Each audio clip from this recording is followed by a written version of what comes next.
ವಿಶ್ವಕಪ್ ಫುಟ್ಬಾಲ್ ಟೂರ್ನಿಯಲ್ಲಿ ತವರು ನೆಲದಲ್ಲಿ ಆಡಿದ ಕೆನಡಾ ತಂಡ ಐತಿಹಾಸಿಕ ಸಾಧನೆ ಮಾಡಿದೆ.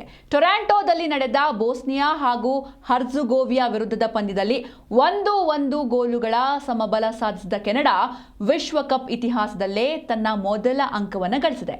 1986 ಮತ್ತು 2022ರ ವಿಶ್ವಕಪ್ಗಳಲ್ಲಿ ಆಡಿದ್ದ ಕೆನಡಾ ತಂಡ ಎಲ್ಲಾ ಪಂದ್ಯಗಳಲ್ಲೂ ಸೋಲು ಕಂಡು ಅಂಕ ಖಾತೆ ತೆರೆಯಲು ವಿಫಲವಾಗಿತ್ತು. ಪಂದ್ಯದಲ್ಲಿ ಬೋಸ್ನಿಯಾ ಪರ ಜೋವೋ ಲ್ಯೂಕಿಕ್ ಮೊದಲ ಗೋಲು ದಾಖಲಿಸಿ ಮುನ್ನಡೆ ನೀಡಿದರೆ, ದ್ವಿತೀಯಾರ್ಧದಲ್ಲಿ ಸೈಲ್ ಲಾರಿನ್ ಸಮಬಲದ ಗೋಲು ಬಾರಿಸಿ ಕೆನಡಾಗೆ ಐತಿಹಾಸಿಕ ಅಂಕ ತಂದುಕೊಟ್ರು. ಪಂದ್ಯದ ಉದ್ದಕ್ಕೂ ಕೆನಡಾ ಹಲವು ಅವಕಾಶಗಳನ್ನು ಸೃಷ್ಟಿಸಿದ್ರೂ ಕೂಡ ಹೆಚ್ಚಿನ ಗೋಲು ಗಳಿಸುವಲ್ಲಿ ವಿಫಲ ಆಯಿತು. ಇನ್ನು ದೇಶದಲ್ಲಿ ಫುಟ್ಬಾಲ್ ಅಭಿಮಾನಿಗಳ ಉತ್ಸಾಹ ಈಗಾಗಲೇ ತಾರಕಕ್ಕೇರಿದ್ದು, ಯಾವುದೇ ಅಡೆತಡೆ ಇಲ್ಲದೆ ಅತ್ಯುತ್ತಮ ಡಿಜಿಟಲ್ ವೀಕ್ಷಣಾ ಅನುಭವದೊಂದಿಗೆ ಈ ಕ್ರೀಡಾ ರೋಮಾಂಚನವನ್ನು ಸವಿಯೋದಕ್ಕೆ ಇವತ್ತೇ ZEE5 ಮತ್ತು ಯುನೈಟೆಡ್ 8 ಸ್ಪೋರ್ಟ್ಸ್ನಲ್ಲಿ ಲೈವ್ ವೀಕ್ಷಿಸಿ. ಹಾಗೆ ನಿಮ್ಮ ನೆಚ್ಚಿನ ತಂಡವನ್ನು ಹುರಿದುಂಬಿಸಿ.